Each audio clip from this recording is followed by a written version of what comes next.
Hello అండి. Welcome back to our channel Lakshmi's Palnadu tips and vlogs. So, ఇక్కడ కనిపిస్తున్న rack వచ్చేసి బాగా తుప్పు పట్టిపోయిందని చెప్పేసి ఇలా బయటైతే పడేసామండి. సో, ఈ ర్యాక్ తీసుకొని కూడా ఒక 4 ఇయర్స్ అలా అవుతుందనమాట. సో, ఇంతకుముందైతే హాస్టల్‌లోకి ప్లేట్స్ అవి పెట్టుకోవడానికి కావాలి కదా అని చెప్పేసి ఇక్కడ పెట్టేసామండి. సో, వాటర్ పడి బాగా పాడైపోయిందనమాట ఇది. ఈ 4 ఇయర్స్ బానే పనిచేసిందండి. ఇంకా బాగా తుప్పు పట్టిపోయి బాగా పాడవటం వల్ల తీసుకొచ్చేసి ఇలా బయటైతే పెట్టేసామనమాట. సో, మా హస్బెండ్‌కి చెప్పాను, ఇంకా దేనికి పనికిరాదు గదా! బయట పాత సామాన్లు వాళ్ళకి అమ్మేసేయండి అంటే, సరే అమ్ముతా అని చెప్పేసి ఇక్కడ పెట్టేసాడండి.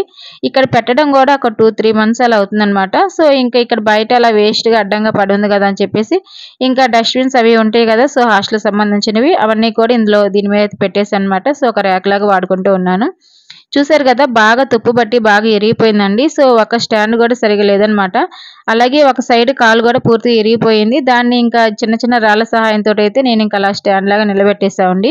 సో, చూసారు గదా! బాగా వాటర్ పడటం వల్ల బాగా తుప్పు పట్టేసి ఎక్కడికక్కడికంతా కూడా పెంకుల్లాగా లేచేస్తా ఉన్నాయన్నమాట. సో, ఇప్పుడైతే దీన్ని ఇంక పడేసేదాన్ని గూడా మన రీయూజ్ మళ్ళీ ఎలా చేసుకోవాలి అనేది నేను ఈ వీడియోలో మీతో షేర్ చేసుకుంటానండి. సో, అసలు ఖర్చు లేకుండా ఇంట్లోనే బయట మనం కొనాల్సిన వస్తువుకి అది కొనకుండానే ఈ వస్తువుతోటి మన ఇంట్లోనే ఎలా ఉపయోగించుకోవాలి అనేది కూడా నేను ఈ వీడియోలో మీతో షేర్ చేసుకుంటాను. సో, వీడియోనైతే ఎండింగ్ వరకు చూసేయండి. సో, ఇలాంటి ర్యాక్స్ వచ్చేసి రెంట్ హౌసెస్‌లో ఉండే వాళ్ళకైతే బాగా ఉపయోగపడతాయండి. సో, కొన్ని ఇళ్లల్లో అయితే షెల్ఫ్స్ అనేది ఎక్కువ కట్టరు కాబట్టి బట్టలు పెట్టుకోవడానికి, అలాగే వంటింట్లో సామాను పెట్టుకోవడానికి కూడా చాలా బాగా ఉపయోగపడుతుందనమాట. సో, మనకి ఎక్కడ కావాలంటే అక్కడికి ఈజీగా అయితే మూవ్ చేసుకోవచ్చండి. ఏ ప్లేస్‌లో కావాలంటే ఆ ప్లేస్‌లో అయితే మనకి సెట్ చేసుకొని పెట్టేసుకోవచ్చు. సో, ఇప్పుడైతే మనకి ఈ వస్తువును ఉపయోగించుకోవడానికైతే బాగా తుప్పు పట్టేస్తుంది కాబట్టి దీన్ని నీట్‌గా అయితే క్లీన్ చేసుకోవాలండి. సో, పైన తుప్పంతా కూడా నీట్‌గా చీపురుతోటి దుమ్ము ఉంటుంది కదా! అదంతా కూడా నీట్‌గా శుభ్రంగా క్లీన్ చేసేసుకోవాలి.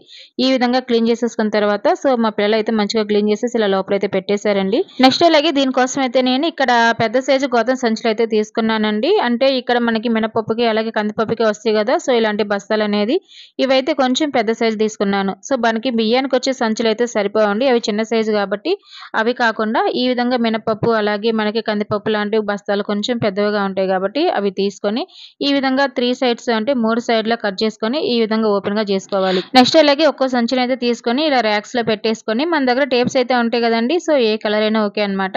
ఈ విధంగా టేప్ తోటి మొత్తం అంతా కూడా అతికించుకోవాలండి. సో, నేనొచ్చేసి ఇక్కడ బ్లూ టేప్ తోటైతే అతికించాను. సో, ఈ బ్లూ పెట్టడం వల్ల బాగా కలర్ అనేది కొంచెం నాకు నచ్చలేదు. మళ్ళీ ఇది తీసేసి ఇంకా వైట్ అనేది సో, ఉంది కదా! వైట్ తోటని చెప్పేసి మళ్ళీ ఇది అతికిచ్చేసానండి. సో, ఈ వైట్ పెట్టడం వల్ల దాని మీద అసలకి ఏ మాత్రం కూడా కనిపించటం లేదండి. సో, చాలా అంటే చాలా నీట్‌గా ఉంది. ఈ విధంగా మొత్తం ర్యాక్ అంతా కూడా ఈ కవర్లతోటి మొత్తం అంతా కూడా కవర్ చేసేసుకొని మొత్తం అంతా కూడా అతికించేసుకోవాలండి. నెక్స్ట్ ఇలాగే ఇక్కడ చూసుకుంటే ఇదైతే లాస్ట్ ర్యాక్ అండి. సో, బాగా పూర్తిగా ఇరిగిపోయింది కదా! కనిపిస్తుందండి. ఒక సైడ్ కాలు కూడా అయితే పూర్తిగా ఇరిగిపోయిందనమాట. ఇంక లాస్ట్ చిన్నగా అయితే ఎలాగోలా దీన్ని కూడా సెట్ చేసేసి మొత్తం అంతా కూడా అతికిచ్చేసామనమాట. సో, ఈ కవర్ అనేది మనకి ర్యాక్స్‌కి అతికించుకోవాలి అంటే బాగా నీట్‌గా అయితే ముందుగా క్లీన్ చేసుకోవాలండి. ఏ మాత్రం దుమ్మున్నా కూడా మనకి స్టిక్కర్ అనేది అస్సలు అతుక్కోదండి. సో, వెంటనే ఊరొచ్చేస్తూ ఉంటుందనమాట. సో, అందువల్ల ఈ విధంగా నీట్‌గా క్లీన్ చేసుకున్న తర్వాతే మనకి ఈ స్టిక్కర్ తోటి మొత్తం అంతా కూడా ఈ కవర్లతోటి మొత్తం కవర్ చేసేసుకొని ర్యాక్ అంతా కూడా ఈ విధంగా అతికించేసుకోవాలండి. సో, ఇప్పుడొచ్చేసి లాస్ట్ అండ్ ఫైనల్‌గా ర్యాక్ అయితే మనకి ఇలా రెడీ అయిపోయినట్లేనండి. దీన్నొచ్చేసి మనకి అడ్డం లేకుండా ఉన్న ప్లేస్‌లో అయితే నీట్‌గా సెట్ చేసుకోవాలి. సో, చూసారు కదా! మేమొచ్చేసి ఇక్కడ సైడ్‌కైతే ఈ విధంగా సెట్ చేసుకున్న తర్వాత దీన్ని ఇప్పుడు ఎలా ఉపయోగించుకోవాలి అంటే సో, ఇక్కడ చూసుకుంటే కుప్పలు తెప్పలుగా పడిపోయిన చెప్పులైతే చూసారు గదండీ! సో, ఈ రోజుల్లో బట్టలకి, చెప్పులకి కొదవే లేదు అన్నట్లుగా అసలు ఎక్కువైపోతూ ఉన్నాయన్నమాట.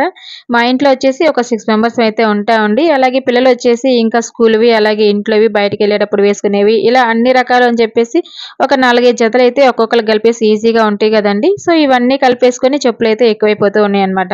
సో, నేనొచ్చేసి చిన్నపాటి స్టాండ్ అయితే తీసుకుంటే అది ఏమాత్రం సరిపోలేదండి. కొన్ని బయట, కొన్ని పైన అని చెప్పేసి అలా వేసేస్తూ ఉన్నారు. ఇలా కాదని చెప్పేసి ఒక పెద్ద స్టాండ్ తీసుకుందాం అని చెప్పేసి ఎప్పటినుంచో అనుకుంటూ ఉన్నాను. కానీ సెట్ అవ్వలేదు. అసలు కుదరలేదన్నమాట. సర్లే అని చెప్పేసి ఒకరోజు అనుకున్నానండి. ఈ స్టాండే మనకి చెప్పుల స్టాండ్‌గా ఎందుకు ఉపయోగించుకోకూడదు అని చెప్పేసి. సో, అనుకున్న వెంటనే ఈ విధంగా అయితే ట్రై చేశానండి. సో, చాలా అంటే చాలా బావుందన్నమాట. దీని మీద అయితే మనకి ఎలాగో వాటర్ పడవు కాబట్టి చెప్పులనేది ఈజీగా నీట్‌గా అయితే దీని మీద పెట్టేసుకోవచ్చండి. ఇంటి ముందు చండాలంగా లేకుండా ఈజీగా అయితే ఈ విధంగా సైడ్‌కి పెట్టేసుకొని ఒక చెప్పుల ర్యాక్ లాగా అయితే ఈ విధంగా సెట్ చేసుకొని ఉపయోగించుకోవచ్చన్నమాట. బయట వందలు పెట్టి కొనే పని లేకుండా ఇంట్లోనే పడేసే వస్తువుని ఈ విధంగా ఉపయోగించుకుంటే చాలా మంచిది కదండీ! సో, ఒకవేళ వీడియో గనుక నచ్చినట్లయితే లైక్ చేయండి, షేర్ చేయండి. అలాగే మీకు ఎలా ఉందో కామెంట్‌లో షేర్ చేయండి. So, thanks for watching.